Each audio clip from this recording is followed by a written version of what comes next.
Bismillahirrahmanirrahim. Assalamualaikum warahmatullahi wabarakatuh. Bismillah, alhamdulillah, wassalatu wassalamu ala asyrafil anbiya'i wal mursalin wa ala alihi wa sahbihi ajma'in, amma ba'd. Yang saya hormati jamaah ngaji waqiahan dan mukasyafatul qulub. Sebelumnya mangga kita hadiah Fatihah kepada muassis Nahdlatul Ulama Mbah Hasyim Mbah Wahab, seluruh ulama Indramayu, khususnya Singaraja Singajaya, Mbah Samaun, Mbah Syakir, Mbah Banawi, Mbah Kiai Haji Muhammad Sufri bin Muflih bin Mukhtar bin Banawi bin Hasyim, tiang sepai kulalan panjenengan sedaya, khusus Al-Imam Abu Hamid Muhammad bin Muhammad Al-Ghazali, ila hadratin Nabi wa likulli niyatin sholihah. Al-Fatihah. A'udzu billahi minasyaitonir rajim. Bismillahirrahmanirrahim. Alhamdulillahi rabbil alamin. Arrahmanir rahim. Maliki yaumiddin. Iyyaka na'budu wa iyyaka nasta'in. Ihdinas siratal mustaqim. Siratal ladzina an'amta 'alaihim ghairil maghdubi 'alaihim waladdallin. Rabbighfirli wa liwalidayya. Amin. Mangga sareng-sareng maos al-waqiah. A'udzu billahi minasyaitonir rajim. Bismillahirrahmanirrahim. Idza waqa'atil waqi'ah laisa liwaqa'atiha kadhibah khafidatur rafi'ah. Idza rujjatil ardu rajja wa bussatil jibalu bassa fakana syaba'an mumbatha wa kuntum azwajan thalatha fa ashabul maimanati ma ashabul maimanah wa ashabul mas'amati ma ashabul mas'amah was-sabiquna as-sabiqun ulaikal muqarrabun fi jannatin na'im.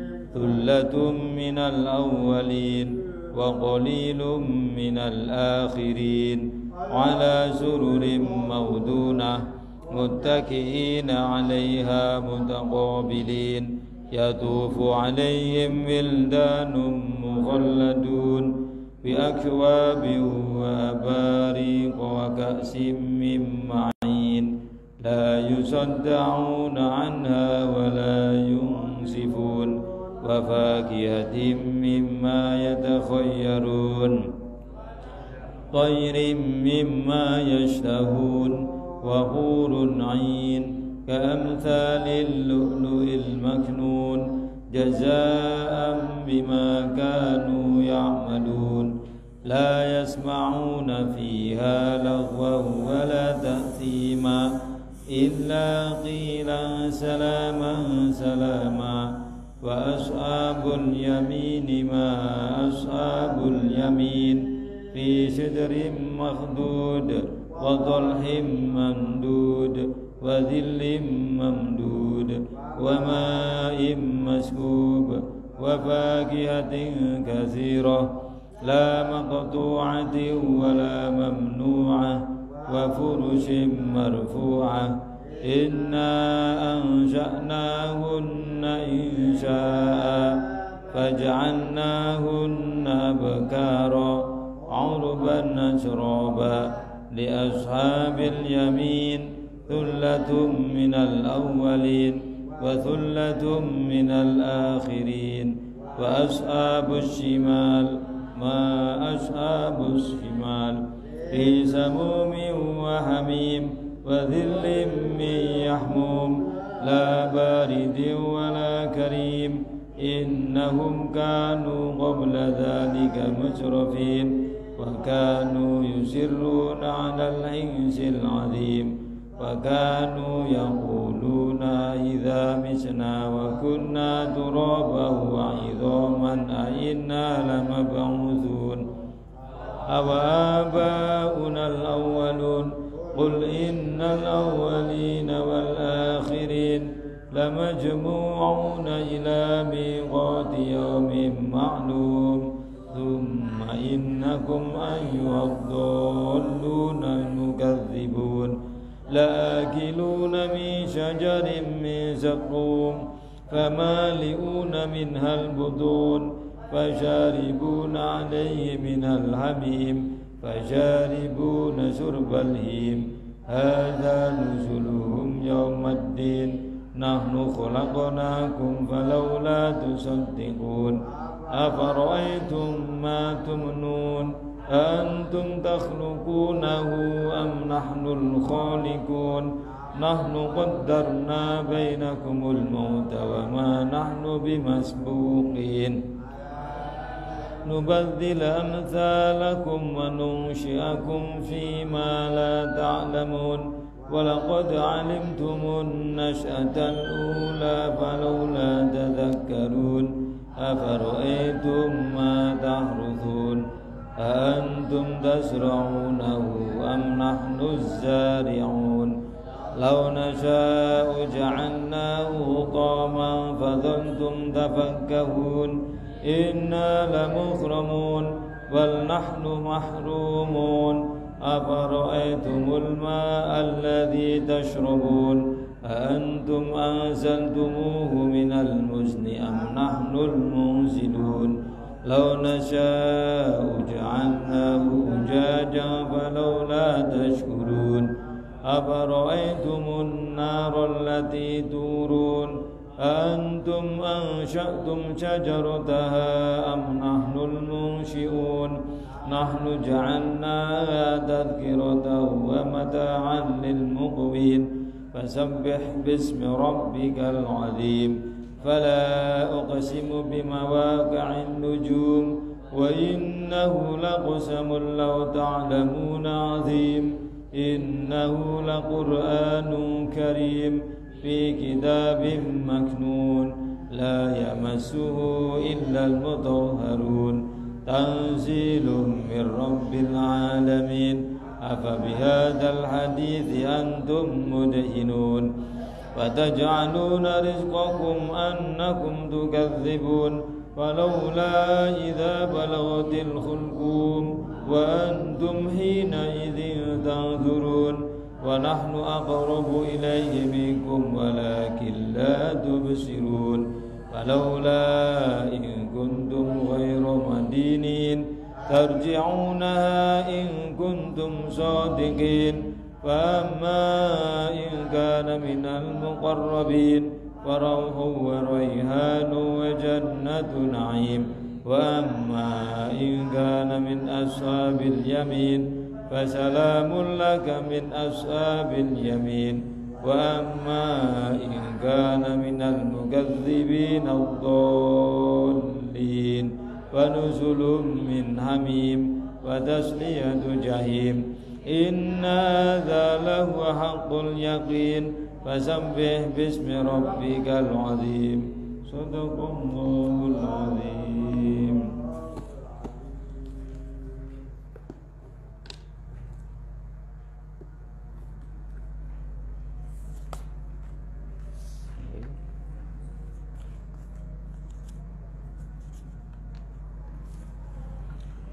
Mangga. Bismillahirrahmanirrahim. Allahumma rabba hadhihi suratil waqi'ati syarifah wa munzila hadhihi suratil munifah nas'aluka ya Allah bismikal fattahir razzaqil ghaniyil mughnil karim an taftaha lana abwaaba rahmatika wa fadlika wa rizqika wa an tarzuqna minan ni'mati tamamaha wa minal asmati dawamaha wa minal afiyati usulaha wa minad dunya khairuha wa minal ma'ishati arghadaha wa minal arzaqi awsa'aha wa minal amwali ajzalaha wa abrakaha wa minal ulumi anfa'aha wa minal akhlaqi ahsanaha wa minal madalibi nailaha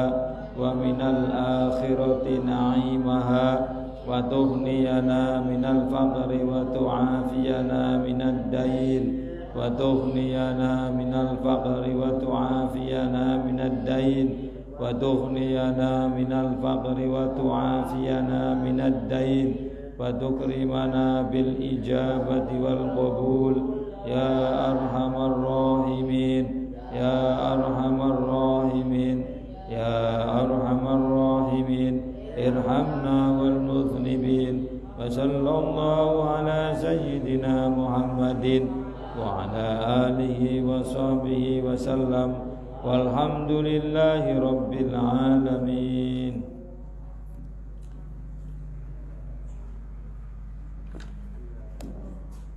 Halaman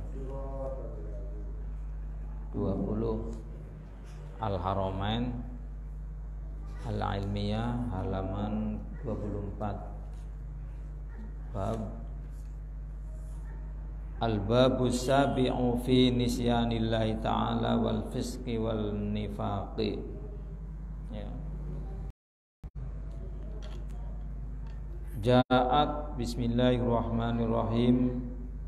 Ja'at wis teka sapa imro'atun wong wadon ilal Hasani al-Basri maring Hasan al-Basri radhiyallahu an. Faqalat maka ngucap sapa si al-imro'ah innahu jatune kelakuan iku kanat ana iku li kedua ingsun apa ibnatun bocah wadon sahabatun kang wis remaja.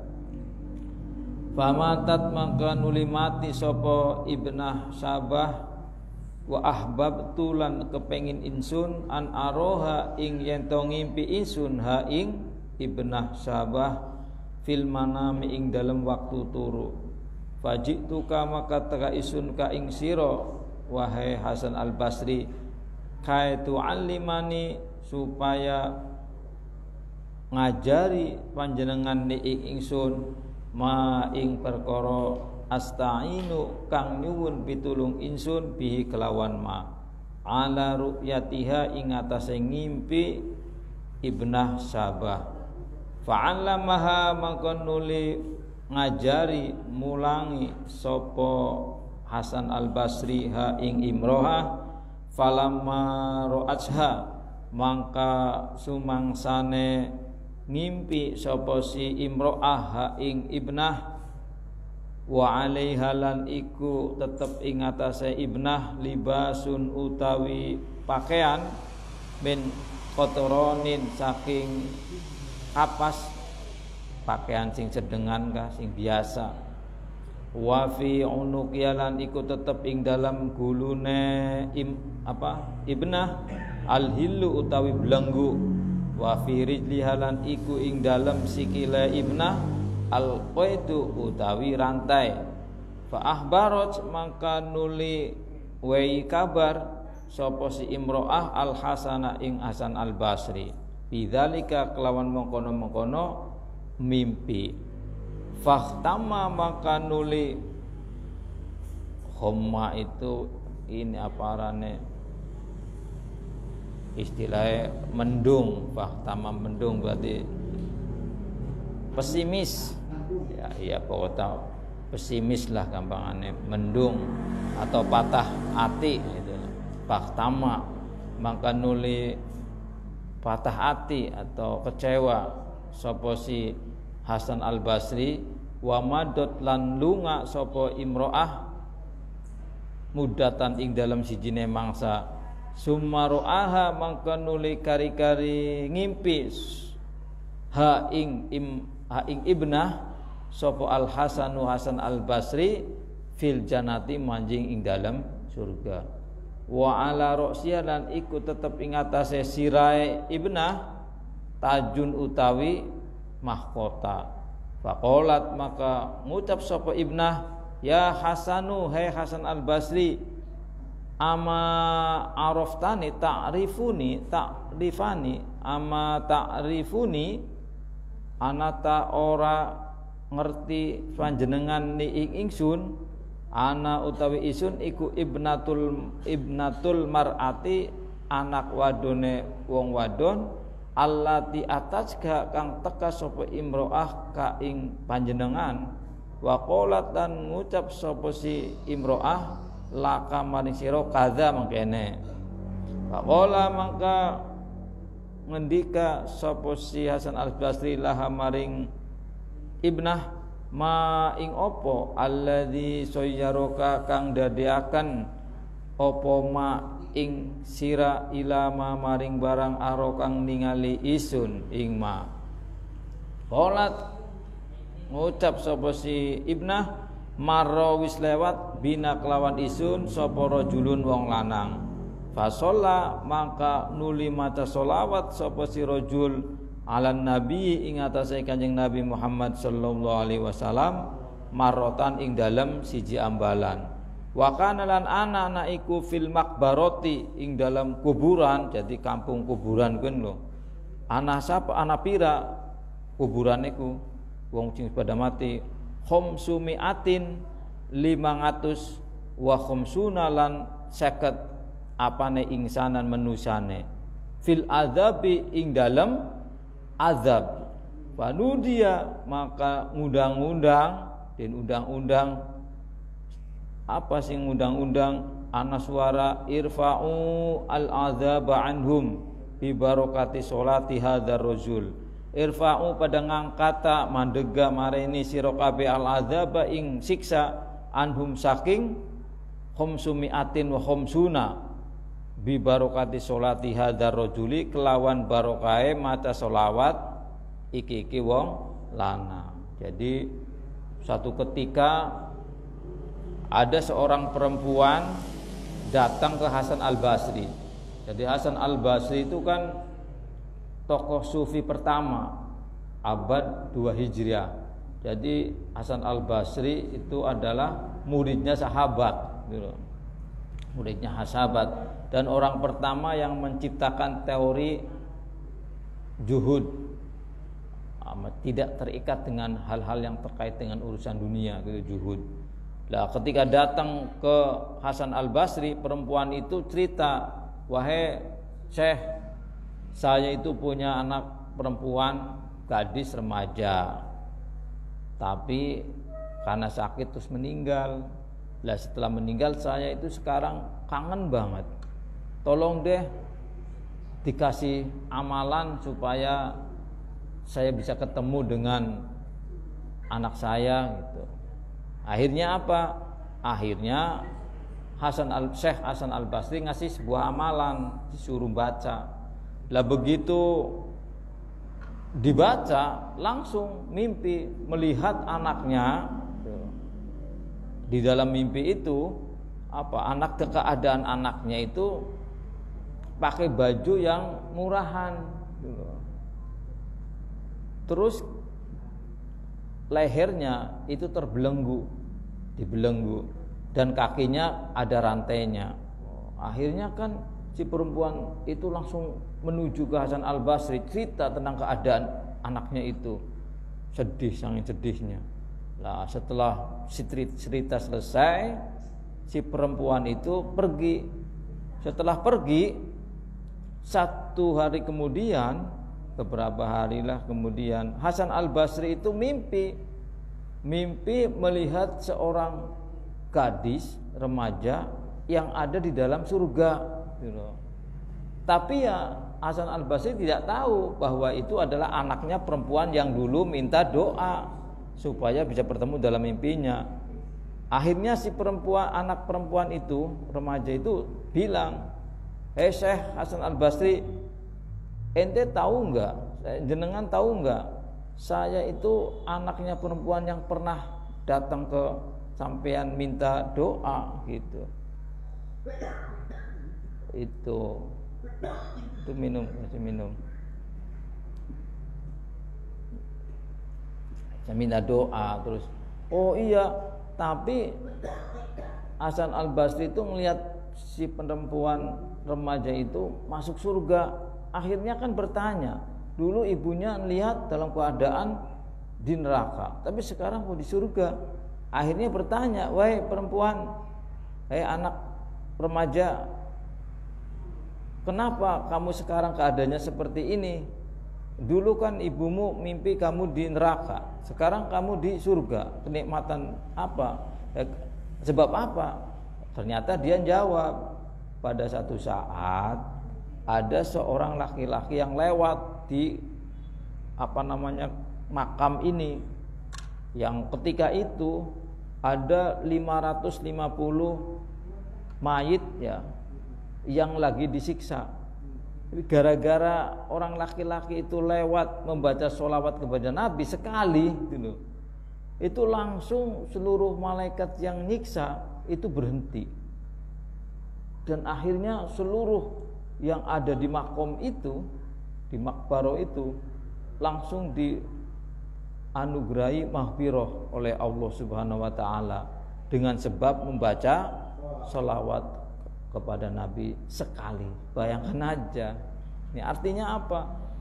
Artinya membaca sholawat kepada Nabi, meskipun orang yang sudah meninggal itu kan tidak bisa beramal kebaikan, amalnya sudah terputus.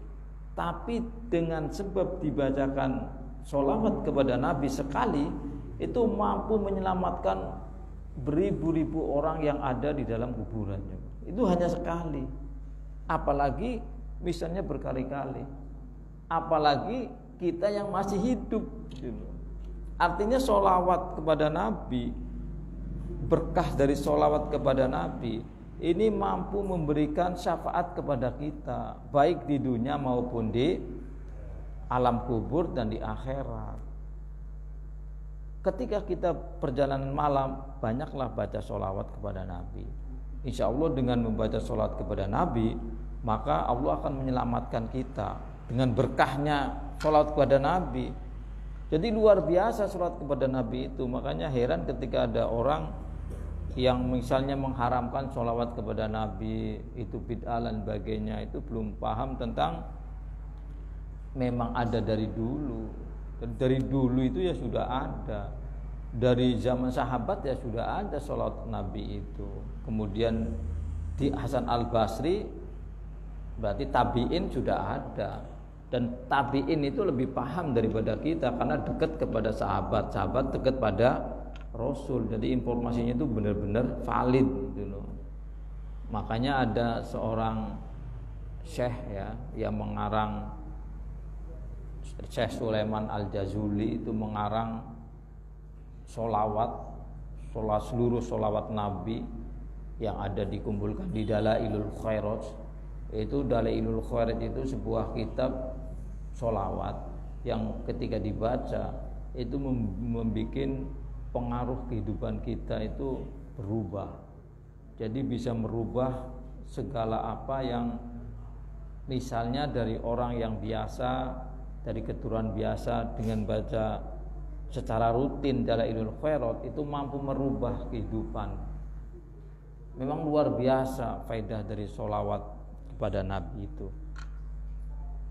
Maka kayak Mbah Khalil Madura Bangkalan ya, itu cukup ketika pingin muridnya menjadi murid yang luar biasa, itu cukup dibacain sholawat sallallahu ala Muhammad, cukup itu. Dengan membaca sallallahu ala Muhammad itu nanti muridnya itu akan bisa bermanfaat bagi seluruh alam semesta. Ya makanya kayak murid-muridnya Imam Mbah Khalil Madura itu kan nggak ada yang ngajinya serius, yang ngajinya biasa-biasa saja. Tapi begitu pulang ke rumah itu menjadi orang yang luar biasa. Murid-muridnya tuh nggak yang jadi orang. Kayak inilah Mesanten Lirboyo. Mesanten Lirboyo itu kan muridnya Mbah Khalil Madura, Mbah Abdul Karim itu. Dan di Lirboyo itu ya sebenarnya mondoknya ya biasa-biasa saja. Tapi kebanyakan santrinya itu bermanfaat di mana-mana. padahal ya biasa-biasa saja. Mungkin yaitu karomah dari Mbah Manaf ya, Mbah Abdul Karim. Itu artinya ya seperti itu. Jadi baca sholawat itu jangan ditinggalkan, minimal ya 10 kali atau 33 setelah sholat. Coba bayangkan misalnya kita baca sholawat setiap sholat 33 kali 5, itu sudah berapa? Kali misalnya sebulan berarti ngasih 30 kali 12, minimal kita sudah membaca sholawat sepanjang hidup kita itu beribu-ribu. Insya Allah kita akan tersyafaati oleh sholawat itu. Dan ketika sholawat itu mensyafaati kita ketika kita masih hidup, dengan sendirinya kita terdorong untuk melakukan hal-hal yang bersifat kebajikan. Dilalahin, dari dilalahnya itu loh. Ketika mau melakukan sesuatu yang tidak bermanfaat atau mendulumi sesama, dilalahnya itu nanti akan diarahkan, hatinya tidak akan cocok. Itu sholawat itu pengaruhnya luar biasa. Bacalah sholawat yang banyak, ya minimal ya sallallahu ala Muhammad, itu lebih singkat itu. Ya ini juga Allahumma sholli wa sallim wa barik ala sayyidina Muhammad, itu juga bagus, tapi lebih singkat itu ya sallallahu ala Muhammad. Tapi sama aja sih faedahnya. Yang penting intinya baca sholawat. Karena ketika kita baca sholawat, berarti kita berupaya untuk berkoneksi dengan Rasulullah Sallallahu Alaihi Wasallam. Ketika kita telah memiliki koneksitas dengan Rasulullah, maka energi-energi kebaikan Rasulullah yang dulu pernah dilakukan ketika hidup, yang kalau dalam bahasa ilmiah itu tersimpan dalam database alam semesta, tersimpan dalam gedung-gedung, tumbuh-tumbuhan. Karena kan secara ilmiah ketika saya mengucapkan begini, ini gedung-gedung itu menyaksikan dan datanya tersimpan. Makanya kan di pesawat itu ada yang namanya kotak hitam itu. Kotak hitam ini itu bisa merekam seluruh kejadian yang ada di pesawat. Jadi kalau dalam kehidupan kita ya namanya database alam semesta. Kalau dalam bahasa agama namanya di catatan malaikat Raqib Atid, itulah gampangannya seperti itu. Nah, ketika kita sering membaca sholawat, maka amaliyah-amaliyah Rasulullah yang dulu dilakukan itu akan terserap dalam kehidupan kita dengan sendirinya tanpa disadari. Dan sholawat itu juga tanpa disadari ketika misalnya kita dalam keadaan yang genting, itu akan memberikan syafaat kepada kita. Karena hakikatnya Rasulullah itu belum wafat, dan bahkan seluruh wali-wali Allah itu masih berkeliaran ke alam semesta untuk memberikan informasi kebaikan kepada manusia, kan gitu. Nuktah itu satu riwayat, satu cerita, satu hikayat. Bisolati rajulin kelawan maca solawate wong lanang ala Muhammadin ing atase Kanjeng Nabi Muhammad sallallahu alaihi wasallam, asobathum miknani hum ing kaum opo al mahfiratu pengampura. Paman mangkau tawa sapa nang kuyusolli maca solawat sapa man alaihi ngatasi Kanjeng Nabi mundu khamsina awit 50 taun apane sanatan taune afala yajidu anatoh mangkau ora nemu sapa wong sapa atau ing sapate Kanjeng Nabi yaumal kiamat ing dalem dina kiamat. Ya misalnya sampean umure piralah sekian wis mulai maca solawat, ya kan otomatis kita berkali-kali baca solawat. Nah, solawat itulah yang nantinya itu akan memberikan syafaat kepada kita. Karena kekuatan syafaat itu luar biasa. Kalau hanya kita mengandalkan akal pikiran, mengandalkan kepintaran, mengandalkan kekuatan logika kita itu tidak akan bisa apa-apa. Orang itu kan kalau sedang najah itu kan tidak berfungsi apa-apa, pikirannya sudah tidak bisa, perasaannya ya pokoknya semuanya tidak bisa. Dan ini tidak ada lain kecuali yang menyelamatkan adalah syafaat Rasulullah Shallallahu Alaihi Wasallam. Karena yang hanya bisa memberikan syafaat itu sebenarnya Al-Quran. Cuman karena Rasulullah Shallallahu Alaihi Wasallam itu disebut sebagai Quran yang berjalan, maka syafaat diberikan pula kepada Rasulullah. Seluruh nabi ya tidak bisa, dan Rasul tidak bisa kecuali Rasulullah. Makanya berbanyak baca sholawat. Ya kalau mau tidur lah, yang sing perempuan tuh kalau nyambel atau masak bacalah sholawat.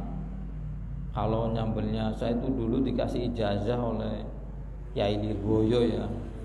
Kalau pengen nyambelnya bikin bumbunya enak, itu ketika marun, ketika gerus, ketika ngolah baca surat Al-Kautsar, inna a'tainakal kautsar fasholli li rabbika wanhar inna syani'aka wal abtar. Katanya seperti itu. Nah, itu katanya nanti makanannya bisa enak katanya. Karena apa? Karena nanti berkah dari bengawan Kautsar itu akan tertumpahkan, kata-kata ulama itunya. Waktu saya ngaji di Lirboyo itu. Faman yusolli alaihi mundu khamsina sanan afala yajidu syafa'atahu yaumal qiyamah. Qala ngendika sapa Allahus Gusti Allah taala, wala takunu lan aja ono sira kabeh ai fil maksiating dalem maksiat. Kalladzina kaya wong akeh kabeh, yakni kal munafikina, kaya wong kang munafik. Alladzina rupane wong akeh kabeh nasu kang pada kelalen, lali sapa si alladzin Allah ing Gusti Allah, yakni ngarepaken isun taroku pada ninggalaken sapa si alladzin amrullahi ing perintah Allah, wa fa'alu lan padang lakoni sapa alladzin khilafahu ing nulayane amrullah, khilafahu ing nulayani perintah Allah, wa talazzadulan pada merasa nikmat lezat sapa si alladzin bisyahawati dunya kelawan piro-piro kesenangane dunya, warokanulan pada condong sapa si alladzin ila hururiha maring tipuane dunia. Nah, jadi kata Allahnya, janganlah kamu seperti orang-orang munafik, yaitu orang-orang yang lupa terhadap perintah Allah. Jadi orang-orang munafik itu orang-orang yang lupa terhadap perintah Allah. Dan bahkan orang munafik itu gemarnya untuk berbeda dengan ajaran Allah. Bahkan dia merasa bangga ketika apa yang ia dakwahkan itu tidak sesuai dengan ajaran Allah. Itu merasa bangga. Itu ciri-ciri orang munafik. Dan dia bahkan merasa bangga yaitu karena merasa nikmat. Tetapi sebenarnya dia tertipu oleh dunia, tapi dia tidak merasa. Nanti dia akan merasa setelah ajal akan datang, baru dia akan merasakan itu. Ya itu ya. Jadi ciri-ciri orang munafik itu ya begitu. Orang munafik ini malah lebih siksanya lebih berat daripada orang kafir. Ya kalau orang kafir itu kan sudah jelas-jelas secara dohir sudah menyatakan diri tidak beragama Islam, menyatakan diri berani melawan ajaran-ajaran Allah, itu sudah jelas. Tapi kalau orang munafik itu kan, kalau di kelompok Islam dia ngakunya Islam, kalau di kelompok orang kafir dia ya kafir. Lah ini kan, jadi ini justru orang yang seperti ini nih bahaya. Jadi musuh yang susah untuk diterdeteksi itu, munafik itu. Makanya dalam salah satu dalam Al-Qur'an, orang munafik itu ya siksanya yang paling pedih, paling sengsara lah. Wasu'ila lan den takoni Rasulullah sallallahu alaihi wasallam anil mukmini saking arane wong mukmin wal munafik ilan munafik. Faqala maka jawab sapa Rasulullah, innal mukmina setune wong mukmin iku hamhu utawi sejane wong mukmin iku fis sholati ing dalem salat wasyami lan puasa. Jadi ciri-ciri ketika Rasulullah sallallahu alaihi wasallam ditanya tentang ciri-ciri orang mukmin dan orang munafik, kalau orang mukmin itu jelas dia senang melakukan sholat dan senang berpuasa. Ketika sholat merasa nikmat, puasa merasa begitu nyaman. Tapi kebalikannya, wal munafiku tawa wong munafik iku hamuhu senenge nejane si munafik iku fit ta'ami ing dalem masalah panganan wasyarobilan minuman kal bahimati kaya raja hewan, kaya hewan lah. Wa tarkil ibadati lan ninggal ibadah, washolati lan sholat. Lah, kalau orang munafik kata Rasulullah itu orang-orang yang hidupnya hanya senang, hidupnya itu untuk makan, hidupnya itu dihabiskan untuk makan, untuk minum, menikmati makanan-makanan apa yang ada di dunia, hanya itu saja. Tapi mereka lupa, tidak pernah ibadah, tidak pernah berbuat kebaikan karena untuk membangun ajaran Allah, agama Allah. Itu dia seperti itu. Jadi orang-orang yang munafik ini ya hidupnya ya seperti binatang. Bahkan dalam satu ayat balhum adol, ya orang-orang yang munafik itu kan lahum qulubul la yafqahuna biha, mereka itu punya hati tapi hatinya itu tidak bisa berpikir. Wahum a'yunul la yubsiruna biha, dia itu punya mata tapi matanya tidak bisa melihat. Punya telinga, telinganya tidak bisa mendengar. Maksudnya mendengar hal-hal yang bersifat kebaikan. Balhum adol, ulaika kal an'ami balhum adol. Mereka itu orang-orang yang sama derajatnya dengan hewan, tapi bahkan lebih jelek lagi. Ya kan sama kan? Hewan itu kan hidupnya itu kan hanya untuk makan, minum, kawin ya, telur. Makan, minum, kawin. Lah kalau kita manusia itu hidupnya hanya untuk makan, minum dan kawin, berarti kan sama dengan hewan. Bedanya itu kan kalau manusia yang pengen lebih sempurna, lebih baik, ya berarti dia harus beribadah. Istilahnya kalau HP aplikasinya itu sempurna.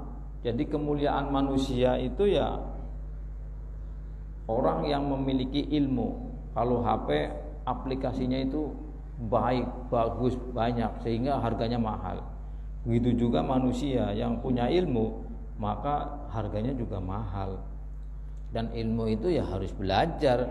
Tidak ada ilmu yang misalnya langsung masuk sendiri, tidak ada, kecuali zaman-zaman para wali song, ada wali-wali zaman dahulu.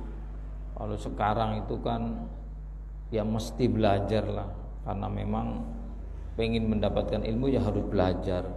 Rasul sendiri itu kan mewajibkan belajar kepada umatnya. Wal mukminu utawi wong mukmin iku masyhulun ketungkul sibuk bis sedekati kelawan sedekah. Ya, itu.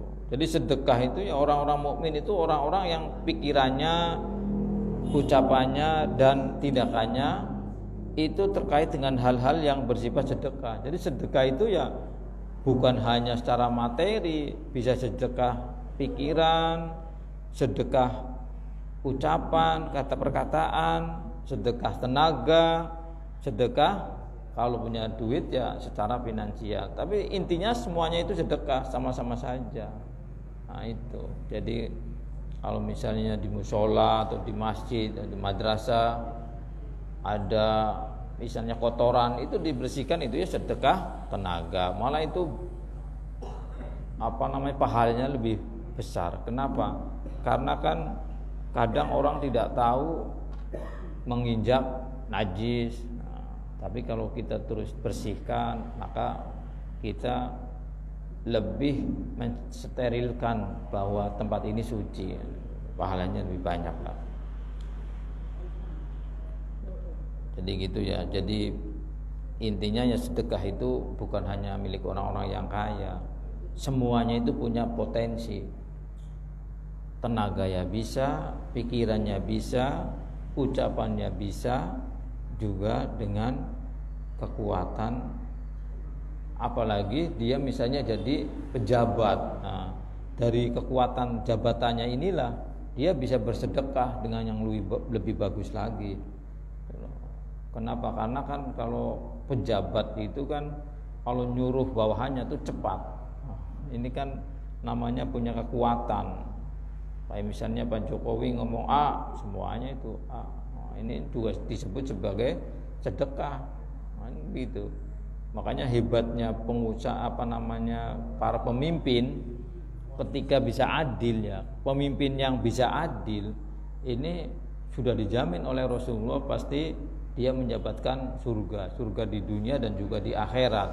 Di dunianya dia itu ya disegeni mulia, di akhiratnya mendapat pahala yang berlimpah ruah. Itu kalau jadi pemimpin yang adil seperti itu. Tapi kalau misalnya jadi pemimpin justru menyalahgunakan wewenang, lah ini yang berbahaya. Karena jadi pemimpin akhirnya hanya untuk kepentingan kelompoknya, kepentingan dirinya, memperkaya keluarganya dan sebagainya. Wah, ini ya sudah berbahaya namanya. Jadi sudah tidak disebut sebagai pemimpin yang bersedekah, bersedekah. Wal talabil mahfirah. Terus orang yang beriman itu ciri-cirinya ia selalu mencari pengampunan. Iya, di mana-mana saja ya selalu yang dicari adalah pengampunan dari Allah. Karena hidup kalau sudah diampuni oleh Allah, maka hidup itu akan menjadi damai, tenang, bahagia. Dan ciri-ciri permulaan dari permohonan pengampunan kepada Allah itu dimulai dari diri sendiri.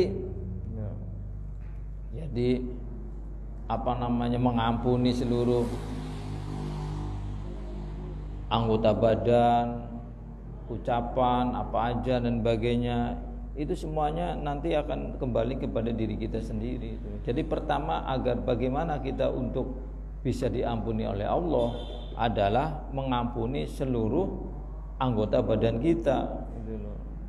Ya, karena kan anggota badan kita itu kan sebenarnya bukan diri kita, tapi memang alat atau instrumen yang Allah anugerahkan kepada diri kita agar kita eksis di dunia. Makanya harus kita mahfiroi, ampuni. Dalam arti apa ampuni kepada badan kita itu? Kita perhatikan tubuh kita. Jangan sampai kita nggak peduli dengan badan kita. Akhirnya karena tidak peduli, komplain, tangannya komplain, kakinya komplain, komplainnya sakit. Akhirnya setelah sakit dilus.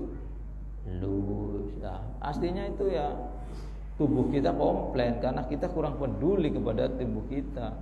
Bagaimana mungkin Allah akan memberikan mahfirah kepada kita? Wong kita dengan tubuh kita sendiri juga tidak peduli, gitu loh. Makanya harus peduli dalam rangka itu salah satu ya, bukan itu salah satu bagaimana agar Allah memberikan mahfirah kepada kita. Salah satunya itu kita harus peduli kepada tubuh kita. Ya banyak, tapi itu diantaranya yang lebih gampang lah gampangnya.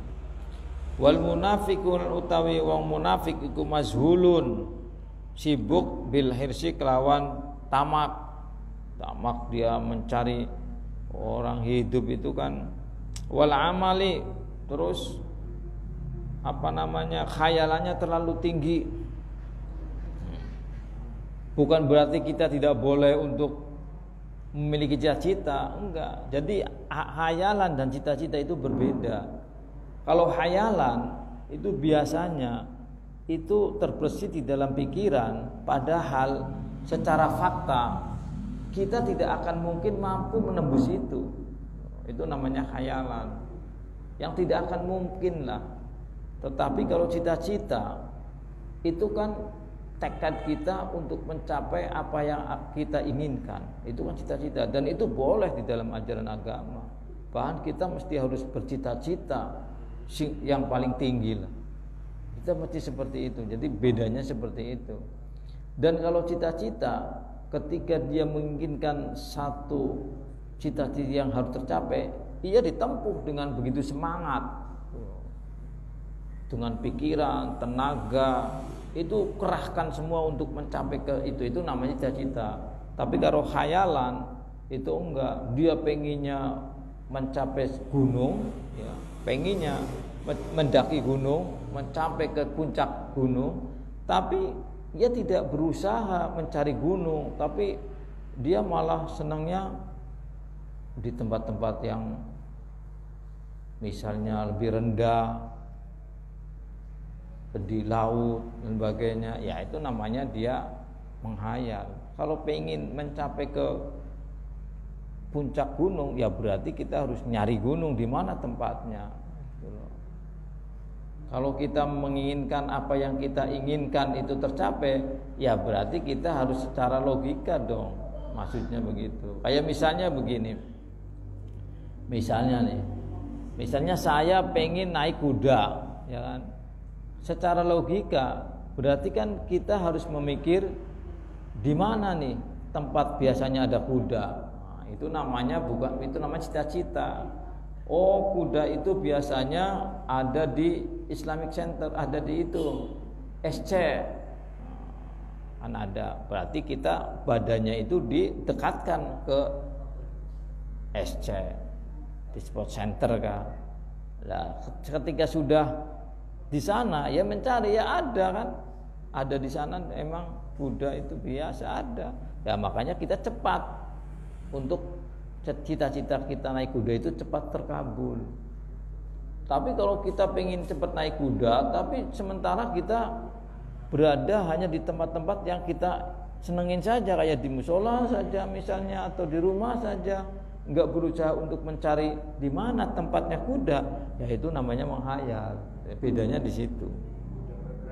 Ya, makanya harus bergerak. Jadi keinginan harus didukung oleh tenaga, pikiran, dan fisik itu harus menuju ke tempat itu. Itu namanya cita-cita, semangat. Memang ya orang saking semangatnya hidup, ya, ini hidup itu memang harus semangat. Saking semangatnya hidup Nabi Sulaiman, ya, Nabi Sulaiman itu salah satu nabi yang semangat hidupnya itu luar biasa. Sehingga apa? Sehingga Nabi Sulaiman itu meninggalnya itu berdiri. Hanya ditahan oleh tongkat, itu aja. Dikiranya itu lagi tirakat, lagi semedi, karena Nabi Sulaiman itu senang bersemedi beberapa hari itu, Mbak. Dikiranya itu lagi semedi, padahal itu meninggal. Setelah tongkatnya diambil, jatuh. Itu saking semangatnya Nabi Sulaiman. Makanya Nabi Sulaiman itu kan nabi yang paling hebat, boleh. Dia kekayaannya ya luar biasa, terus pengikutnya ya juga luar biasa, ya kan?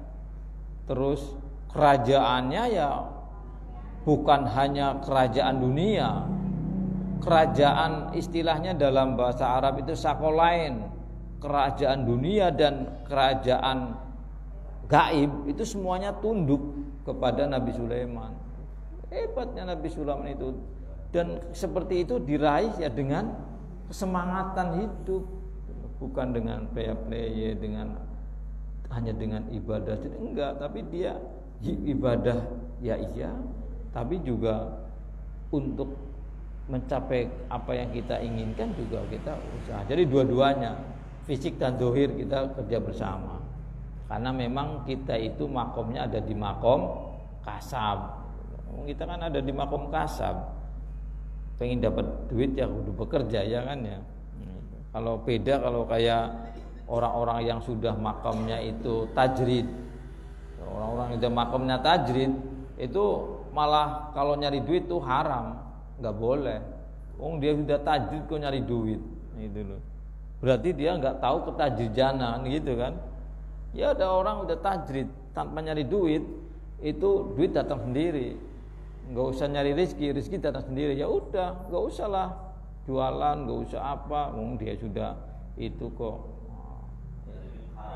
Ya iya kalau orang tajrid, kayak misalnya Habib Lutfi kan udah tajrid, ya makanya Habib Lutfi yang nggak nyari duit. Ngapain nyari duit? Gitu loh. Nah, itu datang sendiri duit kok. Kecuali kayak kita, ya kita malah misalnya kita ngikuti orang-orang tajrid nggak nyari duit, ya kita ya haram berarti gitu loh sebaliknya. Yang kita bukan makomnya makom kasar kok, kita tidak nyari rezeki, kita tidak nyari duit, tidak mencari nafkah dan sebagainya, ya haram deh. Karena dalam Islam juga wa idza qadaytumus shalah fantashiru fil ardi wabtahu min fadlillah. Itu kan Al-Qur'an kan. Ketika kamu setelah ibadah, fa idza qadaytumus shalah, setelah kamu itu melakukan ibadah, fantashiru fil ard. Sudahlah cepat nyari maisha dalam kehidupan apa saja yang penting halal. Kan gitu. Jadi istilahnya usaha itu kewajiban. Karena memang dunia itu ya penting juga, karena segala apa-apa ya zaman sekarang itu apa sih yang nggak bayar, ya kan?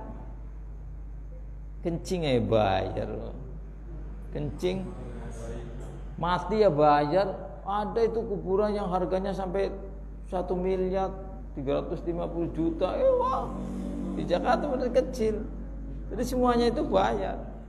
Artinya apa? Artinya kita ya kudu usaha, tapi jangan lantas ketika kita berusaha semaksimal mungkin, ya rezeki yang Allah memang sudah diberikan kepada kita, ya kita syukuri, kita nikmati, kita terima dengan tulus ikhlas.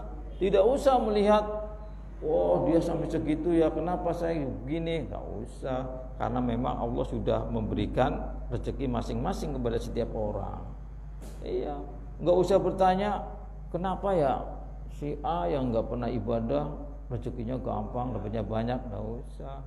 Boleh jadi itu memang Allah lagi memberikan istijud kepada mereka, ya kan, seperti itu.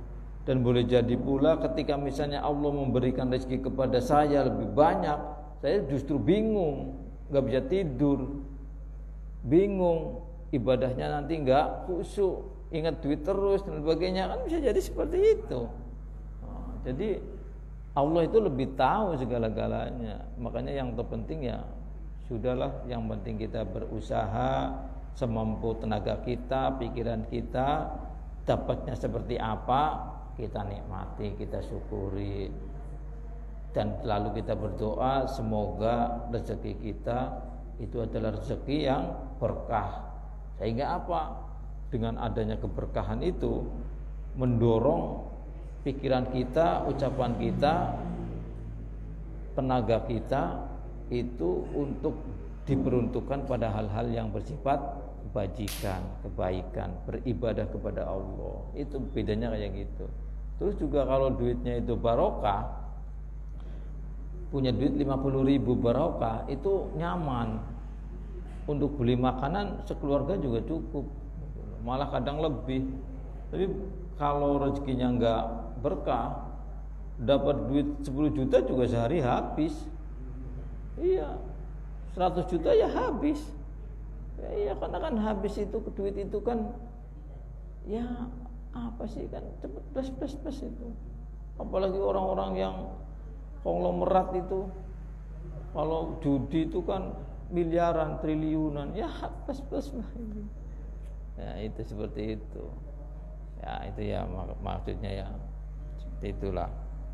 Jadi ciri wal mukminu utawi wong kang iman iku ayisun, wong kang putus asa min kulli ahadin saking saben-saben wong suwiji illa minallahi kecuali saking Allah. Jadi wong sing iman itu orang yang hanya bergantung kepada Allah.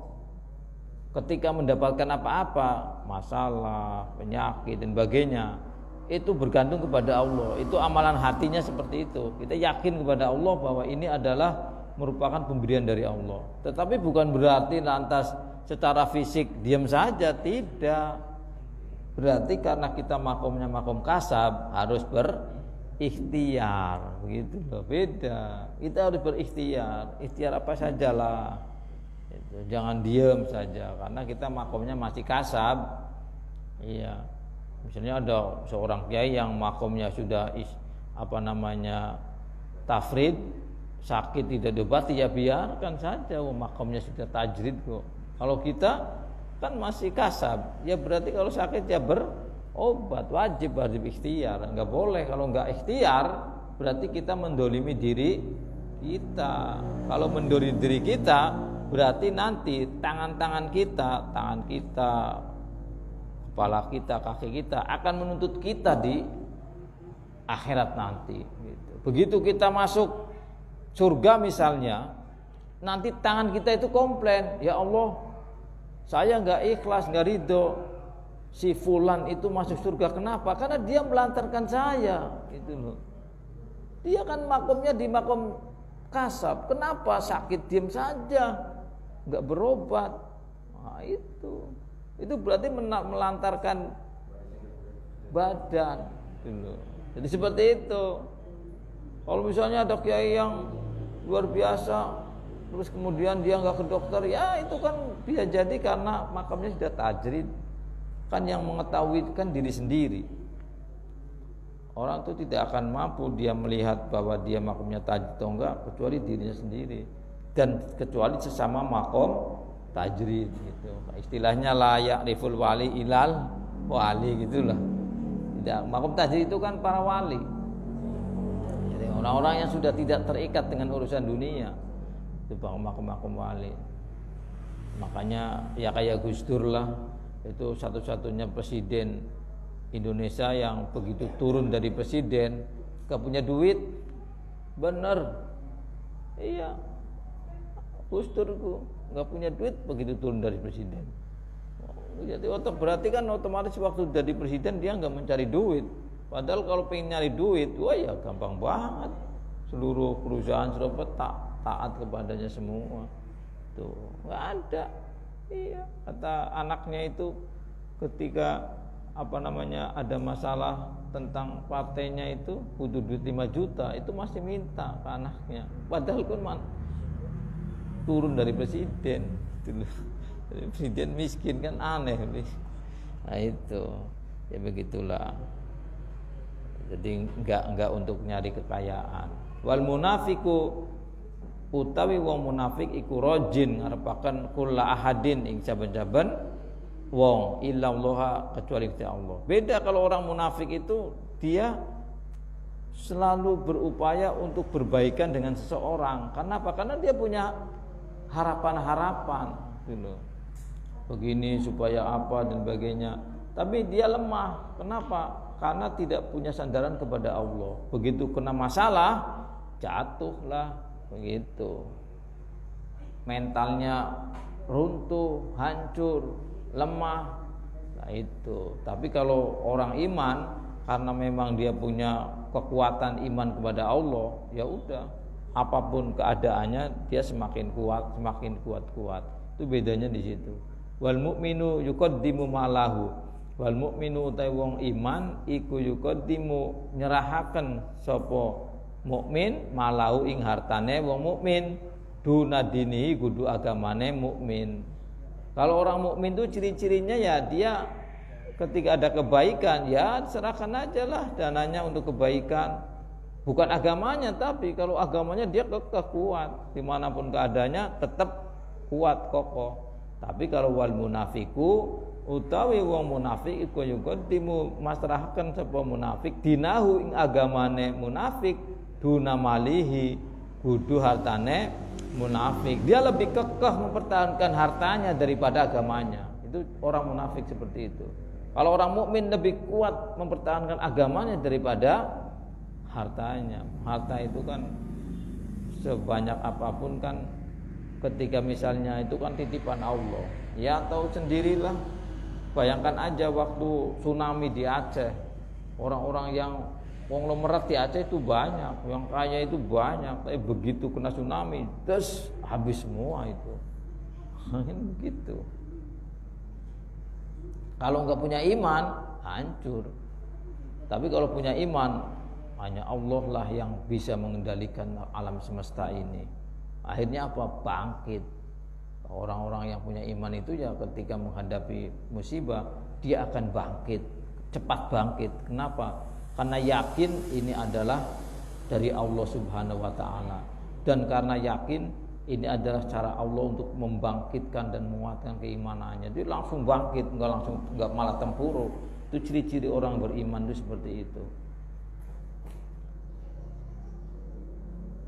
Wal mu'minu aminun min kulli ahadin. Wal mu'minu utawi wong kang iman iku aminun wong kang merasa aman min kulli ahadin illa minallahi, kecuali maring Allah.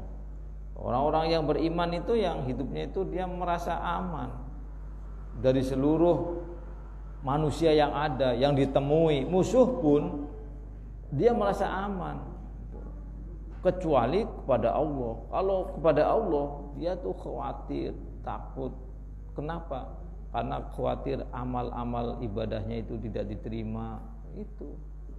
Sehingga apa? Sehingga ia semakin konsen beribadah. Sehingga apa? Ibadahnya itu tidak sembarangan. Kenapa? Karena khawatir tidak diterima sih. Iya kan? Dia menginginkan ya kayak saya lah misalnya sholat saya itu ya minimal ya ada yang diterima lah, apanya lah terserah lah. Ya, karena kan kalau sudah ada salah satu yang diterima oleh Allah, itu sudah bisa menjadi sangu, sudah menjadi zat, sudah menjadi teman kita nanti. Ya minimal sudah ada yang diterima. Makanya disuruh sholat berjamaah itu. Ya barangkali dengan sholat berjamaah kita seluruh amalnya diterima oleh Allah. Iya kan? Kita kan nggak tahu. Misalnya saya yang imamin, boleh jadi yang diterima itu adalah orang yang tidak bisa apa-apa, baca Al-Fatihah juga nggak bisa, tapi justru itu yang diterima. Akhirnya apa? Sholat saya diterima, sebab orang itu loh. Itu di situ. Jadi nggak boleh. Jadi belum tentu orang yang ya memang ada syarat-syaratnya sholat itu ya syarat sahnya begini gitu kan. Syaratnya ini begini, harus tahulah sholat apa aja. Itu memang mesti tahu itu. Tapi belum tentu ketika sudah tahu semua itu sholatnya selalu diterima, itu belum tentu. Karena kalau terima enggaknya itu adalah urusan Allah. Kalau masalah sholat syaratnya ini itu kan fikih. Fikih itu kan pemahaman manusia, memahami Al-Quran dan hadis. Bisa benar, bisa salah. Tuh, kalau yang menerima amal itu adalah Allah, ya tergantung Allah lah. Tuh, kan seperti itu. Artinya kita tidak boleh mengklaim bahwa kita nanti masuk surga. Itu. Kenapa? Karena kita kan nggak tahu sholat kita diterima enggak. Tapi kita penuh harap mudah-mudahan sholat kita diterima. Tapi Allah senang kalau ada orang berharap sholatnya diterima, lah itu di situ. Kalau berharap sholatnya diterima, berarti dia kan menganggap rendah dengan Allah. Di mata Allah menganggap rendah. Ketika itu tuh Allah senang. Oh ini berarti ini hambaku nih. Jadi hamba Allah itu orang-orang yang ketika berhadapan dengan Allah itu merasa rendah, merasa kecil, tidak ada apa-apanya. Ini justru di mata Allah ini orang-orang yang luar biasa, orang-orang yang memiliki kekuatan yang dahsyat itu loh. Makanya wali-wali Allah itu banyak yang direndahkan oleh manusia, tapi justru di langit terkenal. Malaikat baru lihat saja sudah taat tunduk. Banyak yang seperti itu. Wal munafiqu utawi wong munafik iku khaifun wong kang wedi mingkuli ahadin saking saben-saben wong illa minallahi. Maka wong si munafik itu takutnya kepada orang.